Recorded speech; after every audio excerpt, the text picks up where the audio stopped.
নমস্কার সুপ্রিয় দর্শকবৃন্দ। আমি রেইকি ওয়ার্ল্ড থেকে রেইকি গ্র্যান্ডমাস্টার ডক্টর মানস ঘোষ বলছি। বন্ধুগণ, আজকের ভিডিওতে আমরা খুব গুরুত্বপূর্ণ একটা আধ্যাত্মিক প্রশ্ন নিয়ে আলোচনা করব।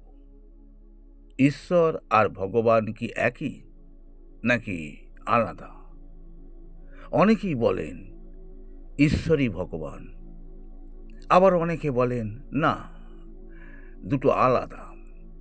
আজ আমি আপনাদের একদম সহজ ভাষায়, দার্শনিকভাবে এবং বাস্তব উদাহরণ দিয়ে বোঝাবো ঈশ্বর ও ভগবানের মধ্যে পার্থক্য কী। বন্ধুগণ, ভিডিওটি শেষ পর্যন্ত দেখবেন, কারণ শেষে আমি এমন একটা উদাহরণ দেব যেটা যেটা আপনাদের মনেই গেঁথে যাবে। আগে বুঝি ঈশ্বর কি। বন্ধুগণ, ঈশ্বর মানে নিরাকার, সর্বব্যাপী সত্তা, অদৃশ্য শক্তি, সর্বশক্তিমান, সর্বোচ্চ চেতনা, সব কিছুর মূল শক্তি, সৃষ্টি, স্থিতি ও লয়ের কারণ। সহজ ভাষায় ঈশ্বর হলেন সেই মহাশক্তি যিনি এই মহাবিশ্ব তৈরি করেছেন, নিয়ন্ত্রণ করছেন এবং আবার ধ্বংসও করবেন। আপনি তাকে দেখতে পারবেন না, ধরতে পারবেন না, কিন্তু কিন্তু অনুভব করতে পারবেন। যেমন মহাকর্ষ শক্তি আছে, কিন্তু আমরা দেখি না বা ধরতেও পারি না। বিদ্যুৎ আছে, কিন্তু আমরা তার প্রকৃত রূপ দেখি না। তেমনি ঈশ্বর আছেন, কিন্তু তিনি নিরাকার, অদৃশ্য, সর্বত্র বিরাজমান। দার্শনিক ভাষায় ঈশ্বর সমান ইউনিভার্সাল কনসাসনেস, সার্বজনীন চেতনা। এরপর আমি ভগবানে আসছি।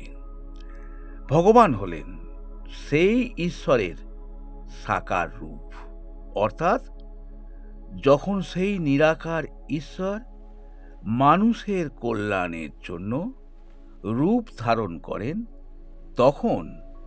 তখন তাকে আমরা ভগবান বলি। যেমন ভগবান শ্রীকৃষ্ণ, ভগবান শ্রীরাম, ভগবান শিব, ভগবান বিষ্ণু, ভগবান নারায়ণ। ভগবানের নাম আছে, রূপ আছে, লীলা আছে, ভক্ত আছে, মন্দির আছে। আমরা তার কাছে প্রার্থনা করতে পারি, কথা বলতে পারি, ধ্যান করতে পারি, মন্ত্র জপ করতে পারি। এখন খুব সহজ একটা উদাহরণ দিই। সূর্য সমান ঈশ্বর আর সূর্যের আলো সমান ভগবান। সূর্যকে আমরা পুরোপুরি দেখতে পারি না, খুব কাছে যেতে পারি না, এটাই ঈশ্বরের মতো। কিন্তু সূর্যের আলো আমাদের কাছে আসে, আমাদের জীবন দেয়, এটাই ভগবানের মতো। আরও একটা উদাহরণ দিই। সমুদ্র সমান ঈশ্বর আর সমুদ্রের ঢেউ ভগবান। সমুদ্র বিশাল, গভীর, অদৃশ্য, তাই সমুদ্র ঈশ্বরের মতো। কিন্তু সমুদ্রের ঢেউ আমাদের কাছে আসে, আমাদের ছুঁয়ে যায়, তাই সমুদ্রের ঢেউ ভগবানের মতো। তাহলে ঈশ্বরের রূপ হচ্ছে নিরাকার আর ভগবানের রূপ হচ্ছে সাকার। অর্থাৎ ঈশ্বরের রূপ নেই, ভগবানের রূপ আছে। ঈশ্বরের অনুভব বুদ্ধিতে, ভগবানের অনুভব ভক্তিতে। ঈশ্বরের প্রকাশ সর্বত্র আর ভগবানের প্রকাশ নির্দিষ্ট রূপে।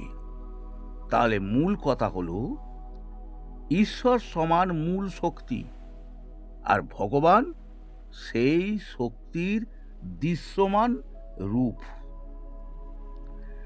একই সত্যের দুই রূপ। তো বন্ধুগণ, ভিডিওটি ভালো লাগলে লাইক, শেয়ার আর সাবস্ক্রাইব করবেন। কমেন্টে লিখুন আপনি ঈশ্বর না ভগবান কাকে বেশি অনুভব করেন। আজ এই পর্যন্তই। Reiki bless you.